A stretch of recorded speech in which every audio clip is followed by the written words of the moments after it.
142 भविष्यवाणियां की थी, जिनमें से 70% भविष्यवाणियां बिल्कुल सही और सटीक बैठी हैं। और दुनिया के लिए चिंता की बात यह है कि नोस्ट्राडामस ने इसी पुस्तक में यह भविष्यवाणी की थी कि वर्ष 2023 में तीसरा विश्व युद्ध होगा जो 7 महीनों तक चलेगा। नोस्ट्राडामस द्वारा की गई भविष्यवाणियों की खास बात यह है कि वो सभी एक कविता के रूप में लिखी हुई है। जैसे उन्होंने तीसरे विश्व युद्ध को लेकर अपनी पुस्तक में जो भविष्यवाणी की है कविता के रूप में, वो कविता कैसी लिखी है उसकी पहली लाइन आपको पढ़कर सुनाता हूं। उसमें उन्होंने लिखा है, 7 months the great war, people dead of evil doing.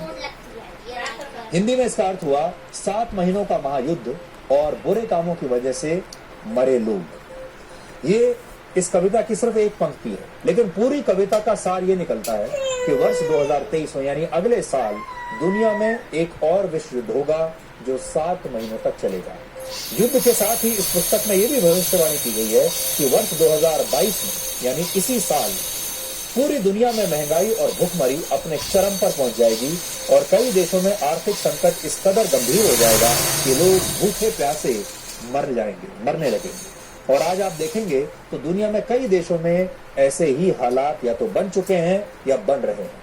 युद्ध की वजह से दुनिया के 140 देशों में महंगाई दर तेजी से बढ़ रही है और जो कमजोर देश हैं वहां ये महंगाई आर्थिक संकट का रूप धीरे धीरे लेती जा रही है। ये बात इसलिए भी चिंताजनक है क्योंकि नोस्ट्राडामस ने ऐसी ही कविता दूसरे विश्व युद्ध के लिए भी अपनी पुस्तक में लिखी थी और तब भी उनकी भविष्यवाणी सही साबित हुई थी। इसके अलावा उन्होंने 16वीं शताब्दी में ही ये बता दिया था कि 18वीं 19वीं शताब्दी में सदी में कौन कौन सी बड़ी बड़ी घटनाएं होंगी। तो उनका ट्रैक रिकॉर्ड आप देख लीजिए। जैसे उन्होंने ये भविष्यवाणी पहले ही कर दी थी कि फ्रांस की क्रांति के बाद नेपोलियन बोनापार्ट का उदय होगा। दूसरे विश्व युद्ध के बाद अमेरिका जापान पर परमाणु हमला करेगा, ये भी उन्होंने पहले ही बता दिया था। वर्ष 1969 में चंद्रमा पर इंसान पहली बार कदम रखेगा और ये इंसान अमेरिका का होगा। ये अमेरिका के नील आर्मस्ट्रांग ने करके दिखाया था। ये भी नोस्ट्राडामस ने पहले ही अपनी भविष्यवाणी में लिख दिया था। और 11 सितंबर 2001 को अमेरिका के वर्ल्ड ट्रेड सेंटर पर एक बहुत बड़ा आतंकवादी हमला होगा।